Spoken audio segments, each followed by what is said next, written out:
now, we've been discussing on the series Faith for Impossible Situation. Yeah. I'd like to ask you, what's your take on this? Well, my take is the final part of the series, which Pastor talk about the spirit of faith. Talk about levels of faith, no faith, little faith, great faith. But when you get to the spirit of faith, it is a level whereby you don't need to. You just need to speak and it happens. Like when Jesus Christ walked on the water, he doesn't need to pray, but because he's operating in the spirit. So you just need to speak it and it's manifesting, because that faith is based on the word. And when the faith is based on the word, it's happen like fire. Like fire. So faith is just speaking the word, saying the things you want to say, and then you see it coming to pass. Immediately, because the spirit of faith is in operation at that level. Thank you so much. For us to be able to operate faith for the impossible, we have to move to the level of the spirit of faith. Where you begin to do as occasion serves. That is the level where Jesus operated, and that's why the scripture told us that even when there was no food for the people he had preached to, he was asking his disciples, and the Bible said that he knew what he would do. Wow. That is the spirit of faith at work. He already knew what he would do. He saw the lack. He knew that there was no way except by the spirit of faith. And so to operate in the level of the faith for the impossible, you have to imbibe the spirit of faith. Wow. This is the kind of series we need at such a time as this. The world is in despair, and we need things that motivate people and stir up their faith. And today, one of the things that really inspired me was seeing the visuals of those. Let's say somebody like Sarah at 99, yes, and Abraham, and at that age, looking at it dawned on me that there's nothing impossible with God. I mean, looking at that old woman, I mean, it's not as if I'm just seeing the picture for the first time or just hearing the story of Sarah having a baby for the first time. But I mean, looking at it this morning, I looked at the wrinkled face. Wow. I can't imagine what her womb would be like. She was not just at menopause, but at menostop. She was at the final stop. But with God, there was no limitation. There was no limitation. So faith for impossible situation is not just about you. It's about just knowing the fact that there's nothing that is impossible with God. To do. In the month of August, Pastor declared August as month of all possibilities, and he commenced the faith series, and it's been awesome all through. I remember when he started, he talked about the account of Lazarus. He took us through the journey of John chapter 11. He talked about the account of Lazarus. And, even when the sisters of Lazarus, that's Martha and Mary, felt that the situation was dead, they were hopeless. They were even telling Jesus he had died for 4 days, as in they were emphasizing the challenges, the problems. But Jesus kept at the glory. He said he sleeps. And when Jesus came, we all saw the glory. It also talked about the account of Elizabeth, where we had a woman that had been barren.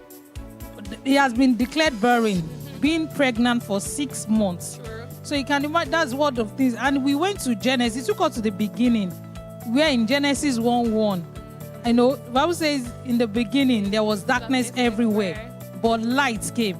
So in that service, Pastor was talking about that you don't emphasize the challenges. You don't emphasize what is in it. It's for the glory of God to arrive.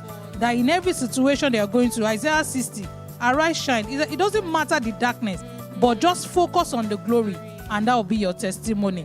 There has been so many ones. He also, in another service, he talked about fear. He told us we should fear not. We saw the account of Job.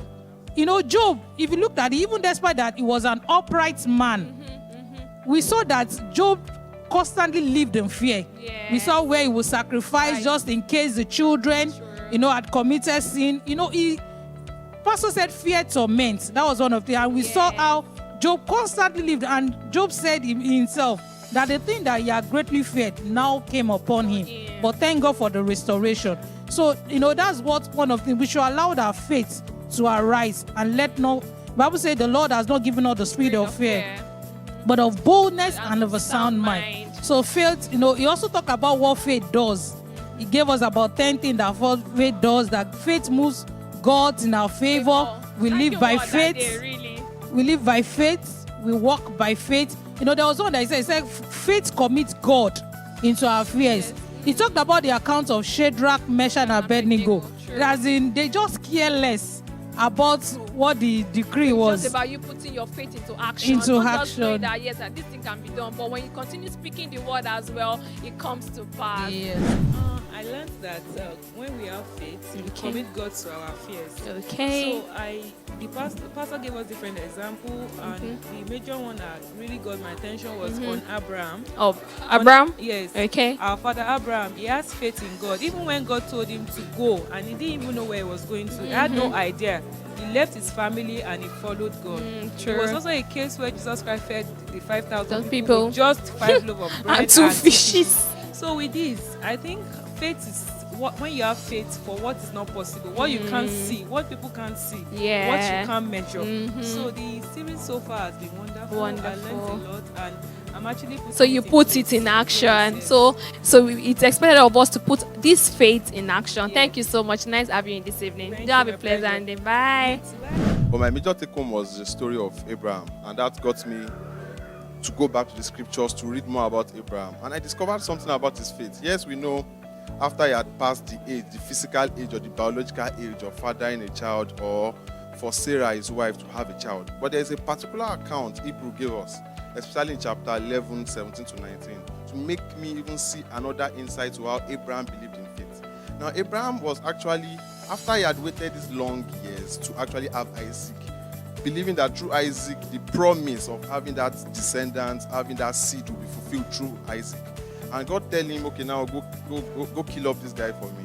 Go sacrifice him. And he went by faith. Now, over the years, I keep asking myself, why? How? Was it that just natural for him to believe? Until I saw it in the scriptures, Hebrews 11, 17 to 19, that Abraham said to himself, he had it in his mind that he could figure out that this God that gave me Isaac in an unusual circumstance could actually raise him up from the dead in an unusual circumstance. So Abraham was actually going with the faith that I would obey you, kill this boy. But immediately I kill him, I will ask you to resurrect him again. And the Bible says figuratively, Isaac was raised from the dead. And that is the power of faith. It is so interactive.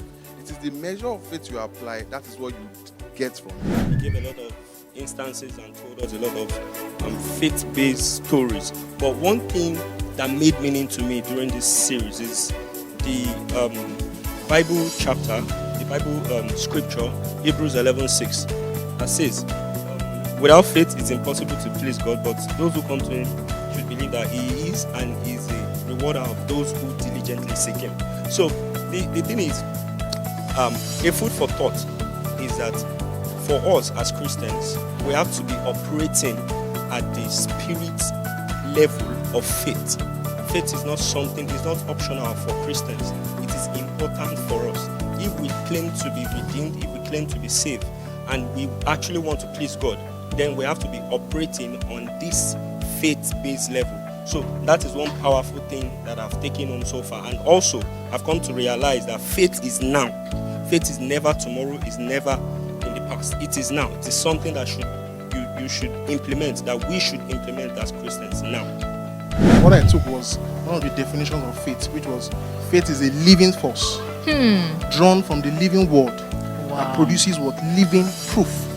That alone was wonderful. What was it for you? It was wonderful. And then Pastor also said we should take in, we should imbibe machine gun scriptures. Imbibe machine gun scriptures in your body, because out of the abundance of the heart, the mouth speaketh. It's what you have in you that you what? You dish out. Yes. Hallelujah. Praise